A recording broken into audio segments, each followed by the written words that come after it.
નમસ્કાર મિત્રો, આજના વિડીયોમાં જાણીશું કે ભીષ્મ કોણ હતા, તેનો જન્મ કેવી રીતે થયો, ભીષ્મ પ્રતિજ્ઞા શું છે અને ઈચ્છા અનુસાર તેમને મૃત્યુ કોણે આપ્યું અને કઈ રીતે મળ્યું. તો કથા કંઈક આ રીતની છે કે એકવાર 8 વસુઓ પોતાની પત્નીઓ સાથે વશિષ્ઠ ઋષિના આશ્રમમાં આવ્યા.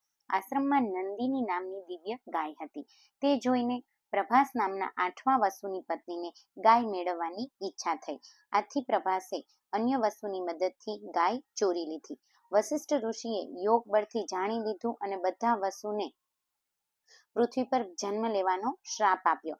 પ્રથમ 7 વસુઓએ જેણે માત્ર મદદ કરી હતી તેને કહ્યું કે તમે 7 જન્મતાની સાથે જ મૃત્યુ પામશો, પરંતુ 8મા વસુ કે પ્રભાસને લાંબુ આયુષ્ય ભોગવવું પડશે. આમ 8મા વસુ એટલે દેવવ્રત એટલે કે ભીષ્મ. તો મિત્રો, આપણે જાણ્યું કે વશિષ્ઠ ઋષિના શ્રાપને લીધે ભીષ્મને પૃથ્વી પર જન્મ લેવો પડ્યો હતો.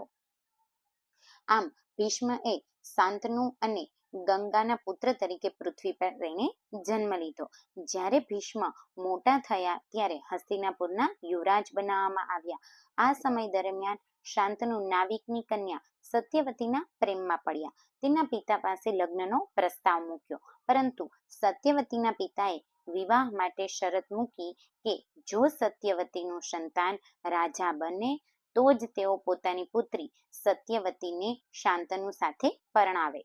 પોતાના પ્રિય પુત્ર ભીષ્મને યુવરાજ બનાવી ચૂક્યા હોવાથી શાંતનુ આ શરતનો સ્વીકાર કરી શક્યા ન હતા. તેઓ રાત દિવસ ઉદાસ રહેવા લાગ્યા. ભીષ્મને આ વાતની ખબર પડતા તેમણે સત્યવતીના પિતા સામે આજીવન બ્રહ્મચર્યનું પાલન કરવાની કઠોર પ્રતિજ્ઞા લીધી. આ કઠોર પ્રતિજ્ઞાને લીધે જ દેવવ્રત એ ભીષ્મના નામે ખ્યાતિ પામ્યા.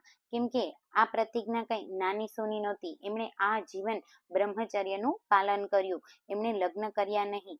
આથી તેમનો સંતાન કોઈ રાજગાદી ન મેળવી શકે એટલા માટે અને પોતાના પિતા માટે થઈ અને એમણે આજીવન બ્રહ્મચર્યનું પાલન કરવાની કઠોર પ્રતિજ્ઞા લીધી.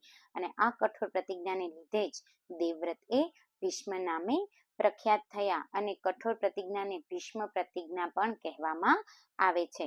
અને આટલું મોટું બલિદાન જોઈ પિતા શાંતનુ ખૂબ જ પ્રભાવિત થયા અને આ કારણે શાંતનુએ ભીષ્મને ઈચ્છા મૃત્યુનું વરદાન આપ્યું કે તેમની જ્યારે ઈચ્છા થશે એટલા વર્ષ એ પૃથ્વી પર જીવન ગુજારી શકે છે.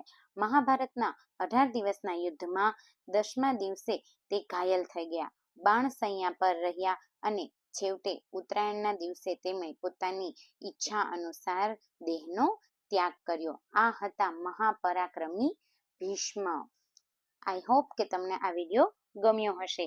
આવી જ અવનવી સ્ટોરી લઈ અને હું તમારી ફ્રેન્ડ ફરીથી આવીશ. તો ત્યાં સુધી સ્ટે ટ્યુન ફ્રેન્ડ્સ. જો તમને વિડીયો ગમ્યો હોય તો લાઈક, શેર, સબસ્ક્રાઈબ જરૂરથી કરજો. મળીએ નેક્સ્ટ વિડીયોમાં. Thank you friends.